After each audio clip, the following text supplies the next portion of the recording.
BJP ವಿರುದ್ಧ ಸಿದ್ದರಾಮಯ್ಯ ರಾಜೀನಾಮೆ ಅಸ್ತ್ರ. ಪ್ರಿಯಾಂಕ್ ರಾಜೀನಾಮೆ ಕೇಳು ಬಿಜೆಪಿಗೆ ಟಕ್ಕರ್.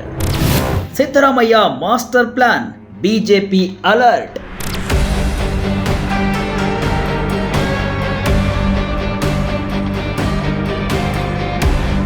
ಸದ್ಯ ರಾಜ್ಯದಲ್ಲಿ ಅತಿ ಹೆಚ್ಚು ಸದ್ದು ಮಾಡುತ್ತಿರುವ ಸುದ್ದಿ ಅಂದ್ರೆ ಅದು ಪ್ರಿಯಾಂಕ್ ಖರ್ಗೆ ರಾಜೀನಾಮೆ. ಬೀದರ್ ಸಚಿನ್ ಪಂಚಾಳ ಆತ್ಮಹತ್ಯೆ ಹಿಂದೆ ಸಚಿವ ಪ್ರಿಯಾಂಕ್ ಖರ್ಗೆ ಅವರ ಪಾತ್ರವೂ ಇದೆ. ಕೂಡಲೇ ಅವರು ರಾಜೀನಾಮೆ ನೀಡಬೇಕು ಅಂತ ಬಿಜೆಪಿ ಪಡೆ ರಾಜ್ಯಾದ್ಯಂತ ಬೀದಿಗಿಳಿದು ಹೋರಾಟ ಮಾಡ್ತಾ ಇದೆ. ಬಿಜೆಪಿಯವರ ಹೋರಾಟ ತೀವ್ರಗೊಳ್ತಾ ಇದ್ದಂತೆ ಅಲರ್ಟ್ ಆದ ಸಿದ್ದರಾಮಯ್ಯ ಇಡೀ ಕಾಂಗ್ರೆಸ್ ನಾಯಕರಿಗೆ ಫರ್ಮಾನು ಹೊರಡಿಸಿದ್ದಾರೆ. ಎಲ್ಲಾ ಸಚಿವರನ್ನ ಒಟ್ಟುಗೂಡಿಸಿ ಬಿಜೆಪಿ ತಂತ್ರಕ್ಕೆ ಹೇಗೆ ಪ್ರತಿತಂತ್ರ ಹೂಡಬೇಕು ಅಂತ ಗೈಡ್ ಮಾಡಿದ್ದಾರಂತೆ. ಸ್ವತಃ ಸಚಿವರೇ ಸಿದ್ದು ಮಾಸ್ಟರ್ ಪ್ಲಾನ್ ಕೇಳಿ ಹೌಹಾರಿದ್ದಾರಂತೆ. ಹಾಗಾದ್ರೆ ಸಿದ್ದರಾಮಯ್ಯ ಹೂಡಿದ ರಣತಂತ್ರವೇನು ಗೊತ್ತಾ? ಪ್ರಿಯಾಂಕ್ ಖರ್ಗೆ ಪರ ಗಟ್ಟಿಯಾಗಿ ನಿಲ್ಲಿ, ಸಚಿವರು ಶಾಸಕರಿಗೆ ಸಿದ್ದರಾಮಯ್ಯ ಕರೆ. ಒಂದು ಕಡೆ ಪ್ರಿಯಾಂಕ್ ಖರ್ಗೆ ಅವರ ರಾಜೀನಾಮೆಯನ್ನ ಪಡೆದೇ ತೀರ್ತೇವೆ ಅಂತ ಬಿಜೆಪಿಯವರು ತೊಡೆತಟ್ಟಿ ನಿಂತಿದ್ದಾರೆ. ಇತ್ತ ಕಾಂಗ್ರೆಸ್ ಕೂಡ ಯಾವುದೇ ಕಾರಣಕ್ಕೂ ರಾಜೀನಾಮೆ ನೀಡೋದು ಬೇಡ ಅನ್ನೋ ಶಪಥಗೈದಿದೆ. ಹೀಗಾಗಿ ಸಿದ್ದರಾಮಯ್ಯ ತಮ್ಮ ಟೀಮ್ಗೆ ಖಡಕ್ ಸೂಚನೆಯನ್ನ ಕೊಟ್ಟಿದ್ದಾರೆ. ಅದೇನಪ್ಪಾ ಅಂತ ಅಂದ್ರೆ, ಸಚಿನ್ ಆತ್ಮಹತ್ಯೆ ಪ್ರಕರಣದಲ್ಲಿ ಪ್ರಿಯಾಂಕ್ ಖರ್ಗೆ ಅವರ ಪಾತ್ರವೇ ಇಲ್ಲ. ಹೀಗಾಗಿ ಪ್ರಿಯಾಂಕ್ ಖರ್ಗೆ ಪರ ಎಲ್ಲಾ ಸಚಿವರು ಶಾಸಕರು ಗಟ್ಟಿಯಾಗಿ ನಿಲ್ಲಬೇಕು. ಬಿಜೆಪಿ ನಾಯಕರ ಮೇಲಿರುವ ಪ್ರಕರಣಗಳನ್ನು ಮುಂದಿಟ್ಟುಕೊಂಡು ತಿರುಗೇಟನ್ನ ನೀಡಬೇಕು. ಪ್ರಕರಣ ಇರುವ ಬಿಜೆಪಿ ನಾಯಕರ ರಾಜೀನಾಮೆ ಕೇಳಬೇಕು ಅಂತ ಗೈಡ್ ಮಾಡಿದ್ದಾರಂತೆ. ಹೌದು, ಸಂಪುಟ ಸದಸ್ಯರ ಜೊತೆಗಿನ ಅನೌಪಚಾರಿಕ ಚರ್ಚೆ ವೇಳೆ ಬಿಜೆಪಿ ನಾಯಕರ ಮೇಲಿನ ಪ್ರಕರಣಗಳು ಹಾಗೂ ಹಗರಣಗಳ ಆರೋಪಗಳ ಪಟ್ಟಿಯನ್ನ ಸಚಿವರಿಗೆ ನೀಡಿರುವುದಾಗಿ ತಿಳಿದು ಬಂದಿದೆ. ಅಲ್ಲದೆ ಸಂಪುಟ ಸಭೆಯಲ್ಲಿ ಇಡೀ ಪ್ರಕರಣದ ಬಗ್ಗೆ ಸಚಿವ ಪ್ರಿಯಾಂಕ್ ಖರ್ಗೆ ವಿವರಣೆಯನ್ನ ಕೊಟ್ಟಿದ್ದಾರೆ. ಹೀಗಾಗಿ ಬಿಜೆಪಿ ಅಷ್ಟೊಂದು ಹೋರಾಟ ಮಾಡ್ತಾ ಇದ್ರು ಕೂಡ ಪ್ರಿಯಾಂಕ್ ಖರ್ಗೆ ಮಾತ್ರ ಡೋಂಟ್ ಕೇರ್ ಅಂತಿದ್ದಾರೆ.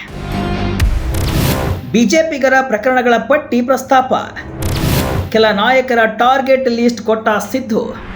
ಬಿಜೆಪಿಯವರು ಹೇಗೆ ಕಾಂಗ್ರೆಸ್ ನಾಯಕರ ಹಗರಣಗಳನ್ನು ಇಟ್ಟುಕೊಂಡು ಅಟ್ಯಾಕ್ ಮಾಡ್ತಿದ್ದಾರೋ ಅದೇ ರೀತಿ ನಾವು ಕೂಡ ಬಿಜೆಪಿ ನಾಯಕರ ಮೇಲೆ ಮುಗಿಬೀಳಬೇಕು. ಹೀಗಾಗಿ ಕೆಲವೊಂದಿಷ್ಟು ನಾಯಕರ ಹೆಸರನ್ನ ಸಿದ್ದರಾಮಯ್ಯ ಪ್ರಸ್ತಾಪ ಮಾಡಿದ್ದಾರಂತೆ. ಲಂಚದ ಆರೋಪ ಮೇಲೆ ಕೇಂದ್ರ ಸಚಿವ ಪ್ರಹ್ಲಾದ್ ಜೋಶಿ ಅವರ ಸ್ವಂತ ಸಹೋದರನ ಬಂಧನವಾದರೂ ಕೂಡ ಜೋಶಿ ಯಾಕೆ ರಾಜೀನಾಮೆ ನೀಡಿಲ್ಲ? ಕೇಂದ್ರ ಸಚಿವರಾದ ಶೋಭಾ ಕರಂದ್ಲಾಜೆ ಅವರ ಮೇಲೆ ಇಡಿ ಪ್ರಕರಣ ಇರುವುದನ್ನು ಪ್ರಮಾಣ ಪತ್ರದಲ್ಲಿ ಅವರೇ ಹೇಳಿದ್ದಾರೆ. ಇನ್ನು ಸಚಿವ ವಿ ಸೋಮಣ್ಣ ಅವರ ಮೇಲೂ ಕೂಡ ಹೌಸಿಂಗ್ ಸೊಸೈಟಿ ಅಕ್ರಮ ಆರೋಪ ಇದೆ. ಇವರೆಲ್ಲರೂ ಕೂಡ ಸಚಿವ ಸ್ಥಾನಕ್ಕೆ ರಾಜೀನಾಮೆ ನೀಡುವುದು ಯಾವಾಗ ಅಂತ ಪ್ರಶ್ನಿಸಬೇಕು ಅಂತ ಸಿದ್ದರಾಮಯ್ಯ ಸೂಚಿಸಿದ್ದಾರಂತೆ. ಇನ್ನು ಬಿಜೆಪಿ ರಾಜ್ಯಾಧ್ಯಕ್ಷ ವಿಜಯೇಂದ್ರ ಇಡಿ ಪ್ರಕರಣ ಎದುರಿಸ್ತಾ ಇದ್ದಾರೆ. ಅವರು ರಾಜ್ಯಾಧ್ಯಕ್ಷ ಸ್ಥಾನಕ್ಕೆ ರಾಜೀನಾಮೆ ನೀಡಬೇಕು. ಇನ್ನು BS ಯಡಿಯೂರಪ್ಪ ಮೇಲೆ ಪೋಕ್ಸೋ ಪ್ರಕರಣ ಇದೆ. ಇವರೆಲ್ಲರೂ ಕೂಡ ತಮ್ಮ ರಾಜಕೀಯ ಹುದ್ದೆಗಳಿಗೆ ರಾಜೀನಾಮೆ ನೀಡಬೇಕು ಅಂತ ಒತ್ತಾಯಿಸಲು ತೀರ್ಮಾನಿಸಲಾಗಿದೆ ಅಂತೆ. ಬಿಜೆಪಿಗೆ ತಲೆನೋವಾದ ಕಾಂಗ್ರೆಸ್ ಅಸ್ತ್ರ. ಈ ಹಿಂದೆ ಈಶ್ವರಪ್ಪ ಮೇಲೆ ಆರೋಪ ಬಂದಾಗ ಕಾಂಗ್ರೆಸ್ನವರು ಹೋರಾಟ ಮಾಡಿ ರಾಜೀನಾಮೆ ಕೊಡಿಸುವವರೆಗೂ ಬಿಟ್ಟಿದ್ದಿಲ್ಲ.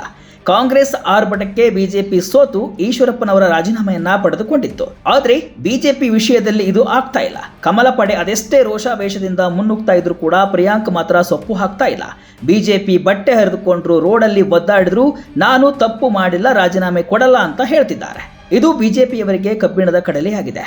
ಕಾಂಗ್ರೆಸ್ ನಾಯಕರ ಮೇಲಿನ ಹಗರಣಗಳನ್ನು ಬಯಲಿಗೆಳೆದಾಗ ಯಾಕೆ ಬಿಜೆಪಿಯವರು ತಪ್ಪು ಮಾಡಿಲ್ವಾ, ನಿಮ್ಮ ನಾಯಕರ ಮೇಲೆ ಇಷ್ಟೊಂದು ಹಗರಣದ ಆರೋಪ ಇದೆ, ಹಾಗೆ ಹೀಗೆ ಅಂತ ಬಿಜೆಪಿಯವರನ್ನ ಕಾಂಗ್ರೆಸ್ನವರು ಕಟ್ಟಿ ಹಾಕ್ತಾ ಇದ್ದಾರೆ. ಇದು ವಿರೋಧ ಪಕ್ಷದ ನಾಯಕರನ್ನ ಇಕ್ಕಟ್ಟಿಗೆ ಸಿಲುಕಿಸಿದೆ. ಅಲ್ಲದೆ ಬಿಜೆಪಿಯಲ್ಲಿ ಒಗ್ಗಟ್ಟಿಲ್ಲ ಅನ್ನೋದು ಕೂಡ ಕಾಂಗ್ರೆಸ್ ಕಟ್ಟಿ ಹಾಕುವಲ್ಲಿ ವಿಫಲವಾಗಿದೆ.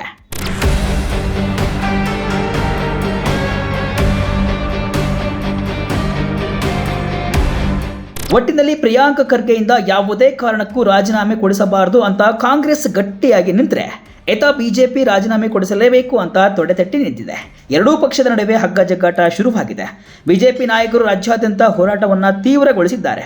ಕಲಬುರಗಿಯಲ್ಲಿ ಪ್ರಿಯಾಂಕ್ ನಿವಾಸದ ಮುಂದೆ ಬೃಹತ್ ಪ್ರತಿಭಟನೆಯನ್ನು ಕೂಡ ಮಾಡಿದ್ದಾರೆ. ಮುಂದೆ ಈ ಪ್ರಕರಣ ಯಾವ ಸ್ವರೂಪವನ್ನು ಪಡೆದುಕೊಳ್ಳುತ್ತೆ ಕಾದು ನೋಡಬೇಕು.